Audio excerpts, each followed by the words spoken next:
오늘 말씀은 우리가 너무나 잘 아는 신앙의 선배이고 또 하나님을 직접 대면한 예수 그리스도와 함께 모세와 함께 하나님 가운데 있었던 또 죽지 않고 살아서 주님의 하나님께로 나아간 그런 신앙의 영웅 엘리야가 이제 역사의 무대로 나오는 그 이야기의 시작입니다.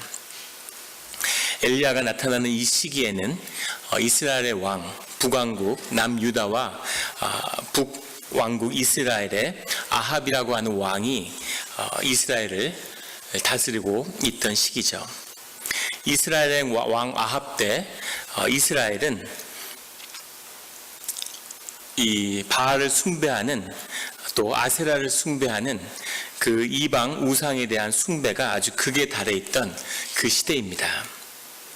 그때 모든 왕국의 믿음과 예배가 다 우상을 숭배하는 바알을 숭배하는 그곳으로 넘어가 있는 그때이죠. 하나님의 백성이고 하나님이 인도해낸 이 이스라엘 민족이 이제 완전히 우상 숭배에 빠져 있는 예루살렘의 성전에서도 그리고 사마리아의 성전에서도 바알과 아세라를 공예배에서 섬기는 그 시대에 엘리야라고 하는 한 믿음의 사람이 주님의 역사를 위해서 바알 숭배와 맞서기 위해서 이제 자신의 삶의 자리로 이렇게 걸어 나오고 있는 그 장면입니다. 오늘 굉장히 덥네요. 이렇게 더운 날이 여기 와서 처음인 것 같습니다. 제가 마음속에 계속 기도했는데 제가 아무래도 이걸 벗어야 될 것 같습니다.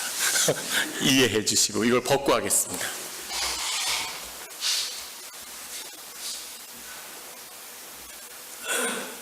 벗을까 마서 참고 하려고 했는데 도저히 참을 수가 없습니다. 이 엘리야가 하나님의 사람이 하나님의 뜻을 행하기 위해서 이제 이 땅에 나타나고 있는 거죠. 그런데 이 엘리야가 하나님의 사람을 부르심을 받고 하나님의 사역을 감당하게 되는 데에는 몇 가지의 단계를 지나가는 그런 모습을 우리가 보게 됩니다. 요셉이 하나님의 부름을 받았을 때, 모세가 하나님의 부르심을 받았을 때, 바울이 하나님의 부르심을 받았을 때 그때마다 하나님이 하나님의 사람에게 하나님이 주신 사역을 감당케 하는 그런 과정이 있는데 엘리야도 그 과정을 똑같이 우리에게 보여주고 있다는 거죠. 왜 이런 시간을 가져야 할까? 바울도 하나님의 음성을 듣고 아라비아의 광야에 가서 혼자 있는 시간을 갖죠. 그리고 작은 공동체의 시간으로 나아가고 그리고 요셉도 하나님의 부르심을 받은 다음엔 노예와 그 다음에 죄수의 삶을 살아가게 되고 모세도 하나님의 부르심을 받은 다음엔 광야로 나아가서 양떼를 치면서 고독한 시간을 보내게 되죠. 하나님이 하나님의 사람으로 세우는 그 시간이 가지는 특별한 의미가 무엇인가에 대해서 오늘 이 말씀은 도전을 주고 있습니다. 신앙의 길을 간다고 하는 것, 세상이 다 바알을 숭배하는데 하나님 여호와를 믿고 하나님을 믿고 섬긴다고 하는 것이 무엇인지, 우리가 신앙의 길을 가고 있다는 것이 무엇인지에 대한 도전을 근본적으로 주고 있는 거죠.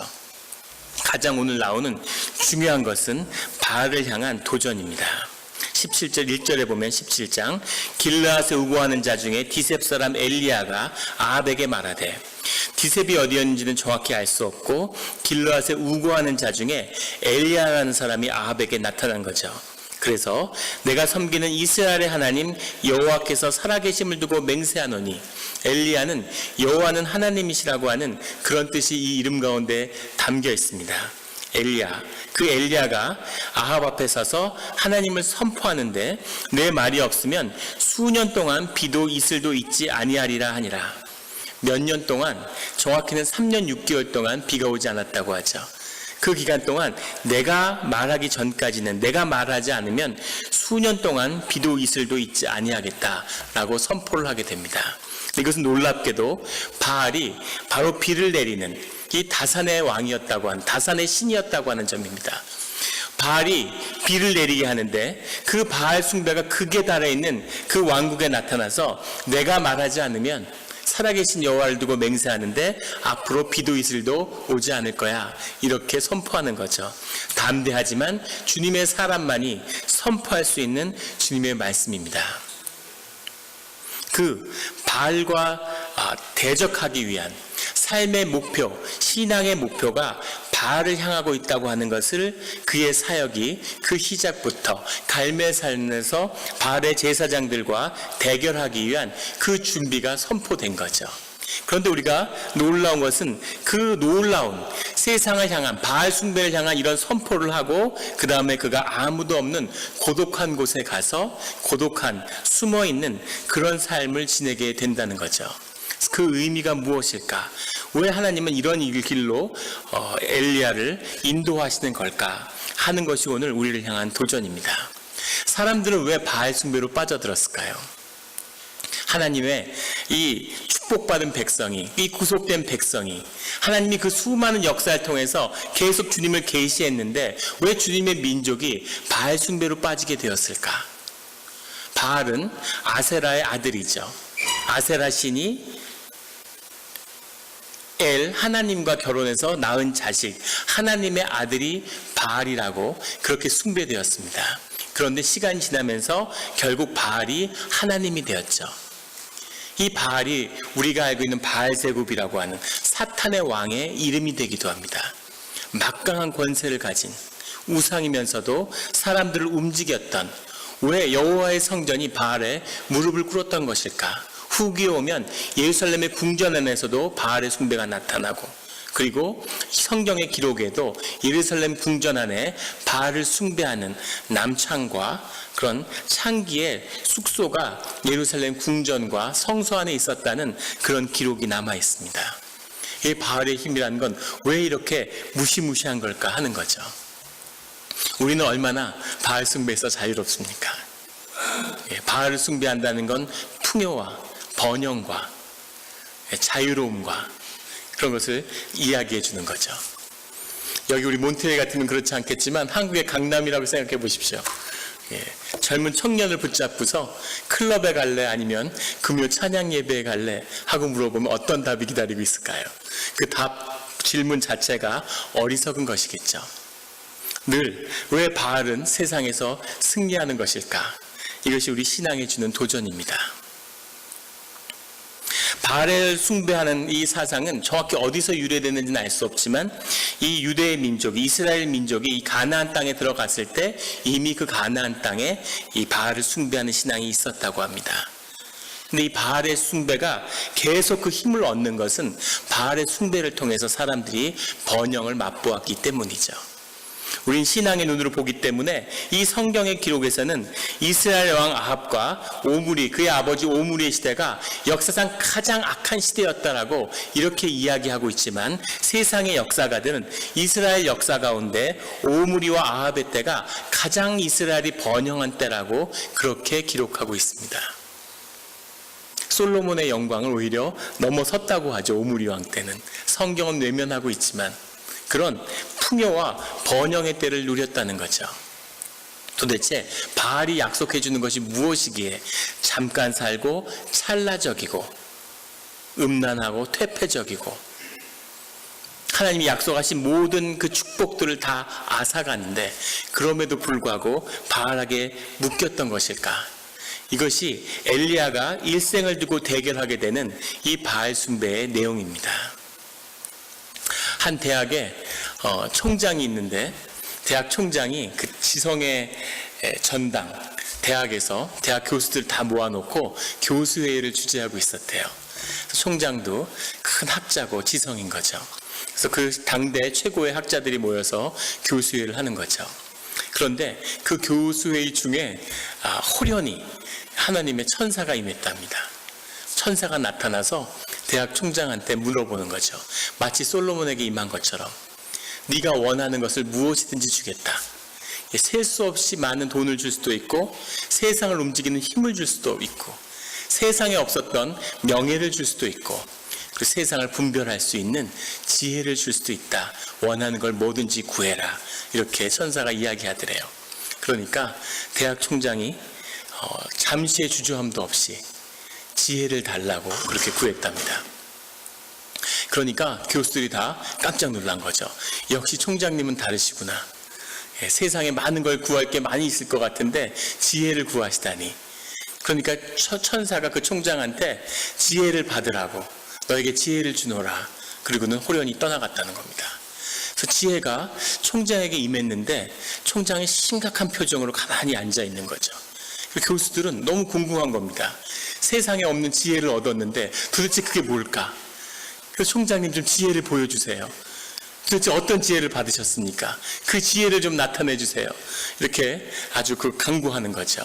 그러니까 아주 고통스럽고 깊은 번뇌에 찬 표정으로 총장이 괴로운 듯이 한마디 하는데, 돈을 달라고 했어야 됐는데 그러더래요. 안 웃으시면 되게 이상한 사람 되는 겁니다. 왜 번영을 사람들이 사랑하게 될까? 왜 돈을 숭배하게 될까? 이것이 오늘 엘리야가 걸어가는, 하나님이 엘리야를 준비시키는 그 삶의 여정과 깊이 관련되어 있습니다. 오늘 보면 2절에 여호와의 말씀이 엘리야에게 임하여 이르시되 너는 여기서 떠나 동쪽으로 가서 요단 앞 그리 시냇가에 숨고 그 시냇물을 마시라. 내가 까마귀들에게 명령하여 거기서 너를 먹이게 하리라. 까마귀들 통해서 너를 먹이게 한다고 주님이 약속하시는 겁니다. 이 까마귀가 많은 성서학자들을 힘들게 했죠. 왜냐하면 레위기 11장 15절에 보면 이 까마귀는 아주 부정한 짐승으로 기록되어 있기 때문입니다. 그래서 오르빔이라고 하는 말인데, 아르빔이라는 아랍인, 또는 오리범이라고 하는 상인들, 오레빔이라고 하는 오렙 사람, 이런 사람들이 음식을 가져다 줬겠지 설마 까마귀한테 하나님이 음식을 통해서 주셨을까? 이런 의구심들을 많이 제기하게 되는 거죠. 그런데 이 문맥을 보면 까마귀를 통해서 음식을 가져다 준 게 맞을 것 같습니다. 왜냐하면 9절에 가면 시돈에 속한 사르밧, 이방 여인을 통해서 다시 하나님이 이 엘리야의 삶을 연결시키기 때문이죠. 이 부정한 까마귀를 통해서 하나님이 하나님의 음식을 주신다는 의미는 하나님을 믿어왔던, 그 당시에 하나님을 알아왔던 모든 경험에서 자유롭게 새로운 오시는 하나님을 만나게 하신다는 그 뜻이 이 안에 들어있죠. 하나님이 하시는 일이기 때문에, 하나님이 그에게 행하는 일이기 때문에 사람들이 무엇이라 하던, 율법이 무엇이라 하던 거기에 묶이지 않고 오로지 하나님께 의지한다는 의미가 이 안에 들어있습니다. 또 하나는 이 까마귀같이 하나님의 짐승을 통해서 하나님께 의지하는, 겸손하게 살아가는 삶의 자리를 엘리야에게 가르쳐주는 것이기도 하죠. 근데 더 나아가서 더 중요한 것은 하나님이 엘리야를 통해서 엘리야를 먹여 살리는 분은 하나님 한 분이라고 하는 것을 보여주고 계신다고 하는 점입니다. 이 점이 아주 중요한데, 세상에 이 바알 숭배와 맞서기 위해서 엘리야가 가장 먼저 경험해야 하는 하나님의 실체는 무엇이냐면, 하나님이 나를 먹여 살리신다고 하는 것을 깊이 체험하고 경험하는 것입니다. 믿으시면 아멘 하시기 바랍니다. 왜 사람들이 세상에 무릎을 꿇을까요? 하나님이 세상을 다스리는 권세를 주시고 다스리라고 하셨는데, 세상의 주인으로 주시고 세상에서 왕 노릇하라고 하셨는데, 그랬는데 사람들은 세상에 무릎 꿇고 자기의 삶을, 자기의 생존과 바꾸죠. 먹고 살기 위해서 자신의 삶을 갖다 바치는 겁니다.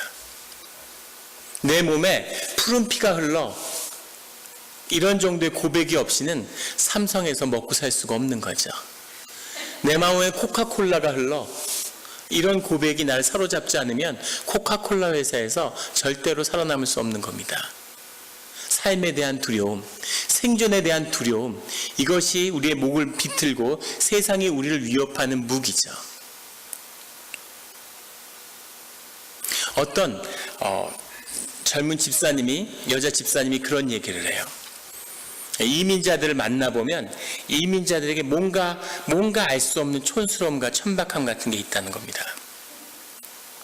당신도 이민 와서 한 20년 살았는데 나도 그렇게 됐을까봐, 그렇게 보일까봐 두렵다고 얘기하시는 거예요. 그런 얘기 들으면 느낌이 좀 오십니까? 왜 그럴까요? 왜 그럴까요? 그 이유는 생존에 붙들려서 살아가는 사람은 그 영혼이 죽어가기 때문이에요. 생명이 피어나지 못하고 영혼이 죽어가기 때문에 그 삶이 점점 천박해지는 거죠. 생존에 묶여있는 사람은 아무리 고급 옷을 입고 고급 집에 살고 부를 쌓아놓고 살아도 기본적으로 그 인간은 천박해지는 겁니다. 이것이 생존의 그 위협에 묶여 사는 사람의 비밀이죠. 그런데 왜 이민자들이 더 할까요? 한국에 살면 생존에서 자유로울까요? 그게 아니죠. 한국에 살면 생존에 묶여있지만 그것에 묶여있지 않은 척하는 허위의식을 배우는 거죠. 돈을 최고로 알지만 돈이 최고가 아닌 척, 더 귀한 게 있는 것처럼 꾸미는 법을 배우죠. 그런데 이민사회의 이 엄혹한 삶의 조건은 너무 생존의 위협이 강하기 때문에 그것을 꾸미거나 허위의식으로 감쌀 이런 여지가 없는 겁니다. 그래서 그 맨살이 상처받은 시몬이 죽어가는 영혼이 그대로 드러나는 거죠. 이것이 생존에 묶여 사는 삶의 자리에서 일어나는 일입니다. 생존을 넘어서야 돼. 생존을 넘어서야 돼. 생존을 넘어서야죠. 그런데 어떻게 생존을 넘어섭니까? 그 생존을 넘어서는 그 길이 주님께 있음을, 주님이 먹여 살리고 주님이 나를 지켜주신다고 하는 그것을 경험하기 전까지는 절대 생존에서 자유로울 수 없는 겁니다. 엘리야가 바알과 맞서기 위해서 제일 처음 경험하는 그 훈련은 바로 생존을 넘어서서 하나님의 방식으로 살아가는 그 훈련을 받고 있는 거죠. 그 훈련을 까마귀가 부정하게 여기던 그 음식을, 그 까마귀 새들이 음식을 물어다 주는 거예요. 하나님의 방식으로 하나님이 주시는 음식을 먹고 사는 겁니다. 이 까마귀가 주는 음식을 매일 먹고 사는 엘리야의 마음은 어땠을까요? 오늘은 잘 먹었는데 내일은 안 오면 어떡하나 이러고 근심했을까요? 아니면 까마귀가 물어다 주는데 기왕이면 독수리가 좀 물어다 주면 양이 많이 올 텐데 왜 이거밖에 물어주지 않을까? 왜 해필이면 까마귀였을까? 그런 생각이 들었을지도 모르죠. 저는 까마귀들이 아침에 이 떡과 고기를, 빵과 고기죠. 빵과 고기를 물어다 주신다는 말씀 속에서 은혜가 돼요. 예, 빵과 야채를 갖다 물어다 줬으면 어떡할 뻔했을까? 예, 과일과 야채를. 그럼 굉장히 힘들었을 텐데 빵과 고기를 가져다 주면 그래도 좀 마음의 위로가 됐겠구나 이런 마음이 들죠. 그런데 이것이 만족이 됐겠습니까? 왜 이렇게 숨어서 동굴에 숨어서 하나님의 말씀이 임해서 야 내가 말하지 않으면 내가 허락하지 않으면 이 땅에 비가 와 이슬도 오지 않을 거야 이런 당당함을 가지고 선포했는데 정작 자신의 삶은 동굴 같은 데 숨어서 까마귀가 물어다 주는 걸 매일 먹으면서 연명하고 있는 거죠. 이것이 하나님의 사람을 준비시키고 연단하는 방법입니다. 생존을 넘어서야 되는 거죠. 교회에서 사역하다 보면 청년들이 찾아와서 상담을 해요. 찾아와가지고 하는 얘기 중에는 이런 게 있습니다. 직장을 다니는데 직장 생활이 힘들고 직장에 나가기가 너무너무 싫다는 거예요. 그럼 제가 열이면 열다 직장을 당장 그만두라고 얘기합니다. 직장을 그만두고 또 해외여행을 하고 싶다 그러면 해외여행을 바로 떠나라고 이렇게 충고를 해주죠. 그러면 열이면 열 어떤 대답이 돌아오냐면 돈이 없다는 겁니다. 그래서 돈이 한 푼도 없냐 이렇게 물어보면 한 푼도 없는 사람은 없어요. 비행기 값을 편도로 끊을 그 돈만 준비해 오면 그러면 앞으로 6개월, 1년, 5년, 10년 동안 해외여행을 해줄 수 있는 그 기회를 열어주겠다고 그리고 선교 훈련 기간을 소개해 줍니다. 비행기표만 딱 끊어서 거기 가면 그 다음부터는 걱정하지 말아라. 모든 것이 다 해결되고 길이 열릴 거라고. 실제 그렇게 25개국을 여행한 청년도 있었습니다. 아무것도 걱정할 필요가 없죠. 그런데 돌아오면 취직이 될까요? 그 다음에 무슨 일을 할까요? 이런 걸 또 걱정하는 거죠. 그런 상담을 하는 청년 중에 19은 결국 그 직장을 그만두거나 떠나지 못해요. 왜 떠나지 못할까요? 두려운 거죠. 그리고 하나님을 믿지 못하는 겁니다. 하나님이 책임져 주시고 아무것도 걱정할 필요가 없다. 네가 여행할 만큼 하고 놀 만큼 놀고 세상을 볼 만큼 보고 돌아오면 하나님이 또 직장을 준비하고 계시니까 아무 걱정하지 말라고 아무리 얘기를 해도 하나님을 믿지 못하는 겁니다. 두려운 거죠. 두려움이 나를 사로잡고 있기 때문에 내 심령이 눌려 있기 때문에 그렇기 때문에 절대 그 길을 떠나지 못하는 거죠. 중요한 것은 믿음입니다. 하나님이 나를 먹여 살리신다는 거죠.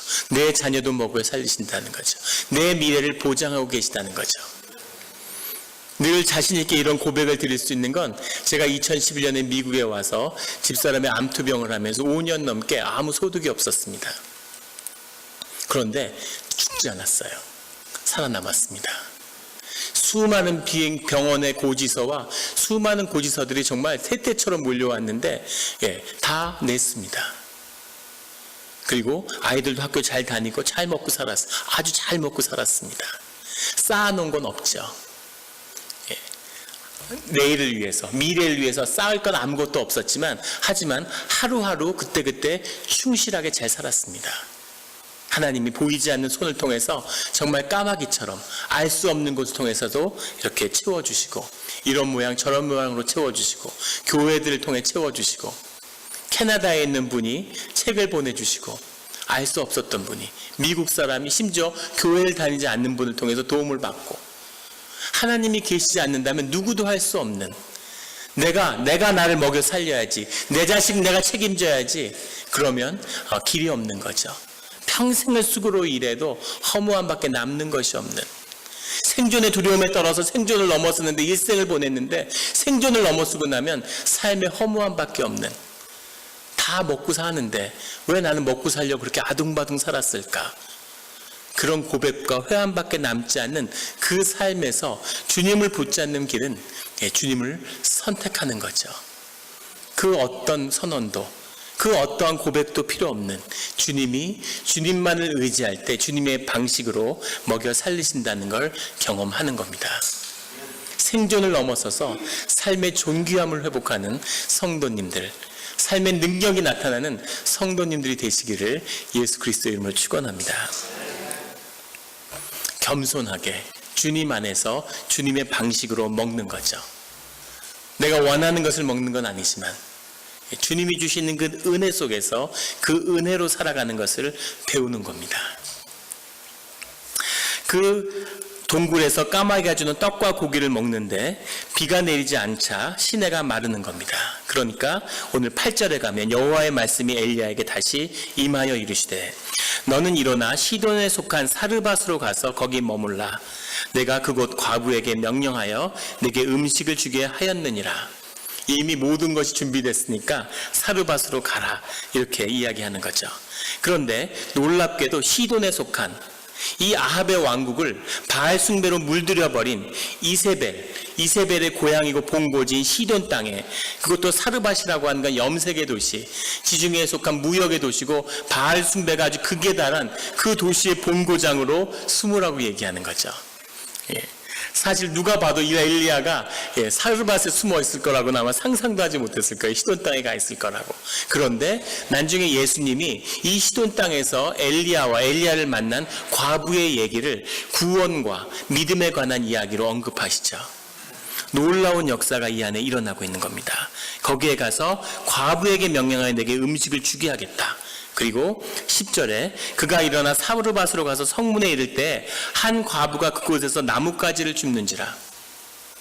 왜 이 과부였을까? 굶주림으로 수많은 사람들이 죽어서 사르밧 땅엔 과부가 넘쳐났다고 하는데 왜 길에서 나뭇가지를 줍는 과부를 택했을까? 하나님이 준비하신 그 과부가 과연 이 과부였을까? 우리는 이런 의문을 가질 수 있죠. 혹시 너무 경솔했던 게 아닐까? 더 기도하고 머물면서 찾았어야 되는데 아주 부유하고 유복한 과부도 있었는데 해피면 나뭇가지를 줍는, 나뭇가지를 주었다는 것은 땔감을 살 그런 돈이 없는 사람이었다는 거죠. 가난하고 가난한, 찢어지게 가난한 그런 과부에게 찾아가서 물을 좀 달라고 그렇게 이야기하는 거죠. 아마 너무 목이 말랐기 때문에 누구든 처음 만나는 사람에게 물을 달라고 요구했을지 모르죠. 이방인을 보면 물을 대접하는 것이 소아시아 근동의 풍습인데 물을 달라고 하자 물을 조금 준 겁니다. 그러자 내 손에 떡 한 조각을 내게 가져오라 하고 11절에 이야기하죠. 처음 만났는데 하도 배가 고프니까 뭐 체면이고 뭐 따질 여력이 없는 거죠. 뭐 먹을 게 있으면 좀 달라 이렇게 얘기한 겁니다. 그러자 12절에 그가 이르되 당신의 하나님 여호와께서 살아계심을 두고 맹세하노니 나는 떡이 없고 다만 통에 가루 한 움큼과 병에 기름 조금뿐이라. 내가 나뭇가지들을 주워다가 나와 내 아들을 위하여 음식을 만들어 먹고 그 후에는 죽으리라. 아이가 아주 어렸을 겁니다. 뒤에 보면 수년의 세월이 흐른 다음에 아이가 죽었다 다시 살아날 때 그때 엘리야가 그 아이를 안고 다락방에 오르내리죠. 그러니까 이때는 더 어린 아이였을 거예요. 그리고 이 과부도 아주 젊은 과부였을 겁니다. 그런데 너무 굶주리고 배가 고파서 마지막으로 떡 하나 만들어서 애하고 나눠 먹고 이제 죽어야지. 이런 삶의 막바지에 서 있는데 거기에 와서 13절에 엘리야가 그에게 이르되 두려워하지 말고 가서 내 말대로 하려니와 먼저 그것을 나를 위하여 작은 떡 한 개를 만들어 내게로 가져오고 그 후에 내가 내 아들을 위하여 만들라. 떡이 하나밖에 없다고 얘기했음에도 이걸 먹고 지금 죽으려고 그런다고 하는데 그 떡을 내놓으라고 얘기하는 거죠. 그걸 내가 먹어야 되겠다고. 정말 담대한 믿음이고 사람이 어디까지 이렇게까지 뻔뻔해질 수가 있을까? 배가 고프면 사람이 이렇게 되나? 이런 마음이 드는 거죠. 하나님이 함께 하시고 이것이 축복의 길이라고 하는 믿음이 엘리야를 붙들고 있기 때문에 내가 네 떡을 먹는 게 너희 가족이 사는 길이다 라고 하는 이것이 축복의 문이다. 이런 고백이 있는 거죠. 저도 수없이 식사를 교인들에게 얻어서 먹습니다. 저희 아버지가 그런 얘기를 하세요. 공직생활하면서 평생에 누구한테 밥 한 끼를 허투루 얻어먹은 적이 없었다고. 그런데 미국에 와서 교회 교인들이 계속 음식을 해주고 먹을 걸 주고 대접하고 식사를 대접하니까 마음이 너무 힘드시다는 거예요. 왜 계속 내가 얻어먹을까? 그 세상과 교회가 다른 거죠. 주님 안에서 주님의 이름으로 얻어먹는 것이 주님의 복을 열고 주님의 축복을 주는 그 길이라고 제가 말씀드렸는데 별로 믿기시지는 않는 표정이에요. 축복의 문을 여는 거죠. 나를 위해서 먹고 나를 위해서 우는 것이 아니라 사람들에게 복을 주는 그 길이 내가 그 떡을 주님의 이름으로 먹는 것이라고 하는 그 담대함이 이 안에 있는 겁니다. 더 중요한 비밀이 이 안에 들어있어요. 그것은 엘리야가 이 과부 댁의 집에 가서 같이 살면서 그 삶을 연합하는 그 길이 열렸다는 겁니다. 가난한 집이고 먹을 것이 없는 집이지만 그 집에 가서 얻어먹고 그것으로서 살아가는 그 길이 하나님의 역사가 이 가정 가운데 일어나는데 중대한 의미가 있다는 거죠. 왜 물도 주고 까마귀가 고기도 물어오는데 왜 물을 주거나 고기만 비가 내려서 계속 동굴에 숨어 살게 하지 왜 굳이 시돈 땅까지 와서 이 과수댁의 집에서 살게 했을까 하는 거죠. 과수댁에 이 엘리야이 젊었을 텐데 젊은 남자와 젊은 여자가 이 과수댁의 집에서 적어도 2년 이상을 살았습니다. 3년 반 동안 비가 오지 않았어요. 세 번째 해가 됐을 때 이 과수댁의 집을 떠나게 되는데 만 3년은 아니더라도 적어도 2년 이상은 살았습니다. 어떻게 이런 일이 있을 수가 있을까요? 2년을 여기에서 매일 그 기름 종지와 그 밀가루 그게 마르지 않는 거기서 매일매일 채워지는 그 떡 구워 먹는 그 맛으로 살았을까요? 서로 떡 굽다가 눈을 마주치는데 오늘 느낌이 좀 이상한데 왜 로맨스나 썸씽이 일어나지 않았을까요? 아니면 그 부부가 거의 동거인처럼 사람들의 눈길을 피해서 엘리야는 어떤 삶을 살았을까요? 아무 동네 사람도 모르게 숨어 있다가 맨날 떡만 먹고 다락방에 숨어 있었던 걸까요? 다락방은 우리가 보기에는 다락방이라는 것이 낮은 집처럼 보이지만 이 소아시아의 집이라고 하는 것은 바람이 잘 통하는 다락방이 좋은 방이고 제일 그 방에서 좋은 집에서 좋은 공간이 다락방이었다고 하죠. 이방 남자가 와서 떡도 뺏어 먹고 다락방을 딱 차지하고 앉아서 2년을 살고 있는 거예요. 어떻게 이런 일이 가능했을까요? 물론 엘리야 때문에 먹고 살 수 있으니까 가능한 일일 수도 있었겠죠. 하지만 엘리야스로 인해서 이 삶의 연합과 이 가정 가운데 매일매일 즐겁고 기쁜 일이 함께 했을 거라는 것을 우리는 예상할 수 있습니다.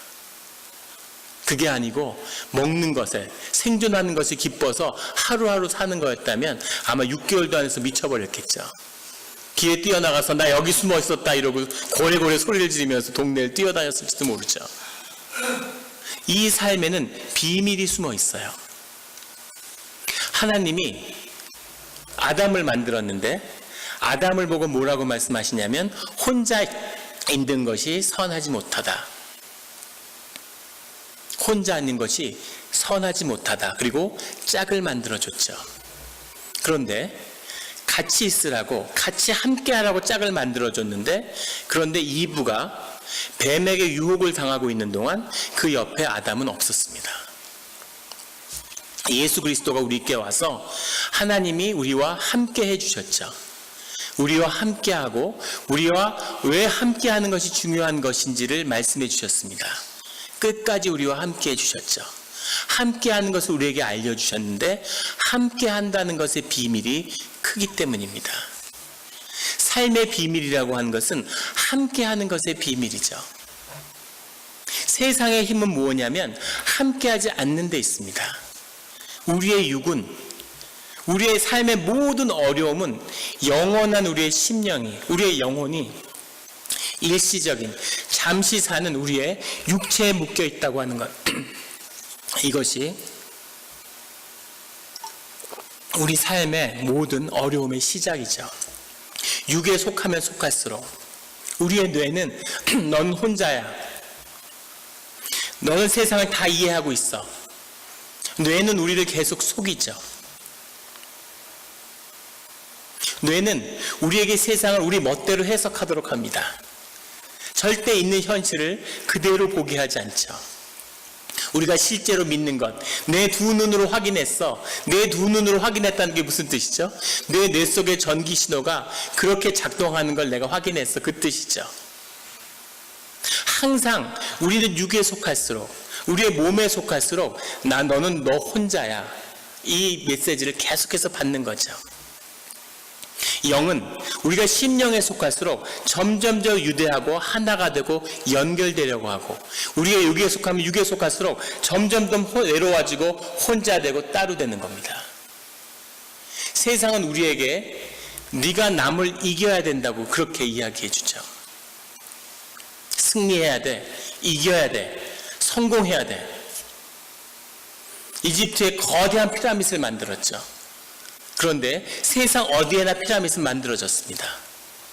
더 큰 피라밋, 심지어 죽어서도 더 위대한 존재, 저 사람보단 더 큰 존재가 돼야 돼. 나는 9밀리언 집에 살아. 근데 우리 동네에 있는 사람 집들은 다 10밀리언이 넘어. 그럼 세상에 가장 비참한 게 난 거죠. 조기 유학하는 한 자매한테, 대학 다니는 자매한테 그런 고백을 들은 적이 있어요. 중고등학교 사립학교에 조기 유학을 왔는데 너무너무 상처가 많았다는 거예요. 아이들이 주말이 되면 쇼핑을 나가는데 항상 쇼핑을 안 나가다가 나가자 따라 나갔대. 애들이 뭘 사오고 같이 쇼핑을 하고 어울려야지 거기서 잘 나가고 괜찮은 삶인 거죠. 그런데 돈이 없어 못 나가는 거죠. 부모가 다 의사하고 엄청나게 잘 살아서 미국에 그런 학교에 유학을 보냈는데, 보딩스쿨에서 유학을 하는데 사실은 궁핍함 때문에 매일매일 괴로웠다는 거예요. 하루는 고립되는 게 싫어서 자기가 가진 돈 3,000불을 갖고 따라 나갔대, 쇼핑을 하러. 그랬더니 아이들이 다 10,000불짜리 백을 사더라는 거예요. 한 해가 사니까 줄줄이 다 사더라는 거예요. 난 3,000불밖에 없는데. 근데 또 구두 사고 또 옷 사고 계속 사는데 자기는 살 수가 없어서 나는 마음에 드는 게 없어. 그리고 3,000불 들고 집에 돌아오는데 너무너무 수치스럽고 창피하더라는 거죠. 그래서 상처를 받았대. 아이들하고 하나가 될 수가 없구나. 10,000불, 100,000불 들고 나가서 백을 한 10개 샀으면 그러면 만족하고 해피하고 아름다운 청춘의 그런 기억이 됐을까요? 아무리 소비를 하고 아무리 써도 결코 행복해질 수 없습니다. 내가 100,000불을 쓰면 내 옆에 120,000불 쓴 사람이 보이죠. 그 사람이 나를 비참하게 만드는 거죠. 더 써야 돼, 더 소비해야 돼, 더 가져야 돼. 그래야 네가 외롭지 않아. 그래야 네 삶에 의미가 있어. 하지만 아무리 써도 행복해지지 않는 거죠. 네가 돈이 있어야 대접받을 걸, 돈이 있으면 대접을 받죠. 내가 대접받는 게 아니라 돈이 대접받는다는 것을 아는 거죠. 점점 더 외로워지고 허무해지는 겁니다. 삶의 기쁨은 오직 함께 할 때, 연합할 때, 그때 삶의 기쁨이 나오는 겁니다. 아무도 아멘을 안 하시는군요. 삶의 연합만이, 세상의 모든 기쁨은 사람으로부터 와요. 관계로부터 옵니다. 함께하는 것에서 오는 거죠. 고통받을 때 같이 함께하는 사람이 있으면 그게 힘들지 않은 거죠. 함께했을 때 그 안에 기쁨이 있는 겁니다. 함께했을 때 그 안에 행복한 시간이 열리는 거예요. 행복할 때 시간 속에서 그 순간을 영혼으로 경험하는 거죠.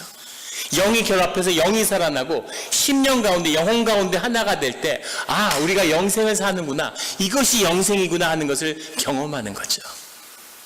그것이 예배의 순간이 돼야 되는 겁니다. 하나님이 나와 함께 하시기 때문에, 하나님이 나를 용납하시기 때문에, 하나님과 관계를 맺기 때문에, 하나님 안에서 우리가 하나가 되기 때문에 이 순간이 영혼이구나, 내가 영이구나, 나를 주장하는 내 삶의 중심이 영에 있구나, 영이 살아나야 사는 거구나, 영의 기쁨이 주체구나, 영을 통하여서 기쁨을 느끼는 거구나. 영혼이 죽으면 세상에 무엇을 얹어도 금으로 만든 목욕탕에서 목욕을 하고 다이아몬드를 덕지덕지 붙은 옷을 입고 세상의 사람들을 아무리 멸시해도 기쁨이 올 수가 없는 거죠. 기쁨을 누릴 수 있는 영혼이 죽어있기 때문입니다. 바알 신앙이 번영을 약속해요. 권력을 약속합니다. 섹스를 약속해요. 바알 숭배를 위해서 그 안에 남창과 창기들이 있었는데 성교배를 통해서 그 에너지를 느끼는 그런 집단 혼음으로 예배를 드렸다고 해요. 이런 예배를 드리는데 500명, 1000명의 사람들이 모여서 거기서 수천 명의 그런 성행위를 하는, 상상이 안 되신, 얼마나 파워풀했겠습니까? 지금 웃으시는 분들은 신앙을 의심받으실 수 있죠. 되게 좋아하시는 분이 딱 2분 계시네요. 이런 것을 약속하는데 이 기독교는 경건을 이야기하고 절제를 이야기하고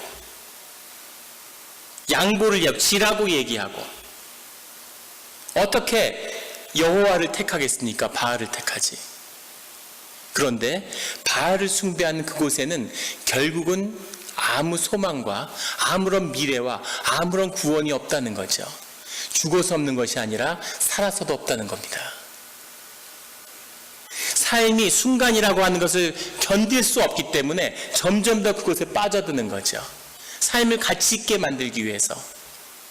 마약과 섹스와 돈을 사람들이 가장 좋아하고 빠지게 되는데, 그 이유는 사람이 죽음이라는 것, 시간이 흘러간다는 것을 잊게 만들어주기 때문이라고 그래요.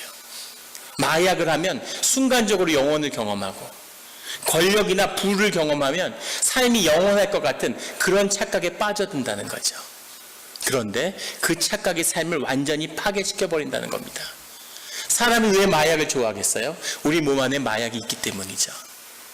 근데 우리 몸에서 분비되는 아드레날린, 도파민, 엔돌핀 이런 것이 마약보다 800배나 세다는 겁니다. 그래서 고통 가운데, 시련 가운데 사람들이 함께하면 그 가운데 행복을 경험하게 되는 거죠. 그 행복에 압도돼서 시간이 멈춘 것 같은 기쁨을 경험하게 된다는 겁니다. 그 기쁨이 영원하다는 거죠. 그런데 그거보다 800분의 1밖에 안 되는 마약을 먹으면 한순간, 일주일에 3번만 먹으면 거기에 영혼이 묶이고 모든 삶과 육체를 파괴해버리는, 결론은 그렇게 끝이 나는 거죠. 비참하게. 이것이 하나님이 주시는 축복의 비밀입니다. 생명이라는 것이 경건하여질수록, 깨끗하여질수록 점점 더 그 영이 빛이 나는 거죠. 삶이 연합하면 연합할수록 점점 더 생명의 힘이 커지는 겁니다. 삶이 연합했다고 하는 것은 삶의 관계가 더 깊어졌다는 거죠. 그것이 능력이 되는 거죠. 우리의 가족을 돌아보십시오. 제가 우리 애들을 위해서, 아들들과 삶에密접이 연관되고 연합되어 있죠. 애들을 위해서 죽을 수 있다면, 애들의 행복을 위해서, 애들이 더 좋은 일을 위해서 내 생명이 쓰일 수만 있다면 아마 좋아서 덩신덩신 춤을 추면서 아마 내줄 수 있을 거예요. 어떻게 그럴 수 있습니까? 그것이 삶의 능력인 거죠. 삶의 연합이, 그 가운데 삶의 깊이가 깊어질수록 생명의 능력이 점점 더 커지는 거죠. 무엇을 말하려고 하는 거냐면 바로 엘리야가 이 생명의 연합을 이루어냈다는 겁니다. 이 가난한 집에 구인 식구로 와서 2년을 넘게 같이 먹으며 살았어요. 생존이 아니라 깊은 가족이 되고 생명의 연합이 된 거죠. 부부가 아니어도 남녀로 만나지 않아도 그래도 삶의 경건을 지키고 예배를 하고 하나님을 섬기는 가운데 있어도 얼마든지 깊은 삶의 기쁨과 연합을 이루어낼 수 있었다는 것을 엘리야가 보여주고 있는 겁니다. 이게 나타난 다음에 그 자식의 죽음이 닥쳐오죠. 18절에 가면 그 아이가 죽자 이 여인이 뭐라고 얘기하냐면 내 죄를 생각나게 하고 또 내 아들 죽게 하려고 내게 오셨습니까? 2년을 살았는데 이런 얘기를 하는 겁니다. 이제까지 잘 먹고 잘 살아놓고서 왜 이런 사건이 일어났을까요? 분위기 안 좋아지고 예전에는 여인이 잘해주더니만 이제는 분위기 먹는 거 당연하게 하나님의 기적도 당연하게 생각하니까 성령님 생각에 여기 분위기 한번 잡아야 되겠구나. 아들이 한번 죽었다 살아나야 네가 은혜를 알지, 이런 거였을까요? 왜 아들이 죽고 이 여인이 이런 얘기를 하게 됐을까요? 생명이 연합하게 되니까, 그것이 한 영이 되니까, 그 안에 성령의 역사가 일어나니까 내 죄를 생각나게 하고 죄의 문제가 드러나기 시작하는 거죠. 우리 안에 누구나 죄가 있고 우리 모두 악한 뿌리가 있습니다. 그런데 그것이 악하지 않은 것처럼, 그것이 괜찮은 것처럼 나 자신을 속이면서 살고 있는 거죠. 그런데 삶이 연합되니까, 성령의 역사가 일어나니까 내 안에 죄의 문제가 드러나고 이 죽음의 문제라고 하는 근본적인 삶의 문제가 우리에게 도전으로 다가오는 거죠. 그리고 하나님이 그 문제를 다루시는 겁니다. 예수 그리스도가 와서 제자들을 먹이고 같이 삶과 함께 하심으로 삶의 연합을 이뤄냈죠. 그 다음에 축사가 일어나고 귀신을 쫓고 죽은 자를 다시 살리고 아픈 자들을 고치는, 우리들의 근본적인 죄의 문제를 다루는 그 역사가 그 다음에 나타나는 거죠. 길 가던 사람을 살리는 것이 아니라, 그냥 길 가다 눈에 띄는 아픈 자를 살리는 것이 아니라 삶의 유대와 깊이 연합이 이루어졌기 때문에 생명의 역사가 일어나는 겁니다. 우리 안에 이런 삶의 연합이 일어나면, 함께함이 일어나면, 우리 안에 행복이 우리를 사로잡으면, 우리들의 영이 하나가 돼서 그 안에 생명이 점점 더 피어나게 되면 이런 사람을, 죽은 자를 살리는, 아픈 자를 고치는 그런 생명의 역사가 우리의 공동체와 교회를 채우게 되는 것이죠. 그 일이 일어나고 그 일을 보게 되기를 예수 그리스도 이름으로 축원합니다. 이 일이 있은 다음에 24절에 여인이 엘리야에게 이르되 내가 이제 당신은 하나님의 사람이시오 당신의 입에 있는 여호와의 말씀이 진실할 줄 아노라 하니라.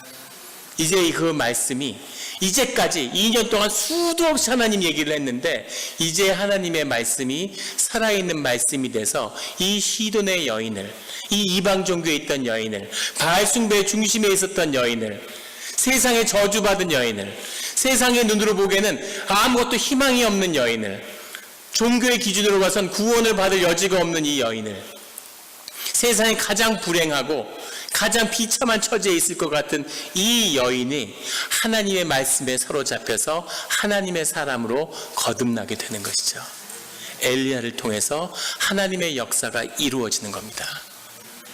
이 일이 이루어져야, 이 일이 있고 나서야, 이 같이 함께하는 공동체가 이루어지고 나서야, 우리가 먹고 사는 걸 살고 있는 것이 아니라 생존을 넘어서서 우리가 생명으로 사는 그 능력의 길을 발견하고 나서야 그 뒤에서 바알 숭배라고 하는 이 거대한 악의 세력과 맞설 수 있는, 싸울 수 있는 그 자리에 나아가게 되는 거죠.